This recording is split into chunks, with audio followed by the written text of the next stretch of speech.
Sa bukid, ang gisaligan sa mga tao kay ang pagtanom.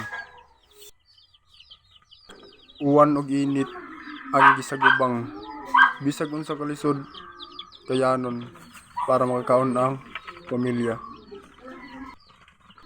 Daghan man og sakit sa kalawasan pero gibaliwala lang. Nangandoy sad sila ng ilang pamilya ilang magawa sa kalisod. Believe kaayo ko sa mga tao nga mga responsable sa ilang pamilya. Buhaton ang tanan para lamang mabangon ang ilang pamilya sa kalisod. So ang akong masulti ninyo, padayon lang. Kay dili tanang oras ug panahon pirmi na lang taingon ani.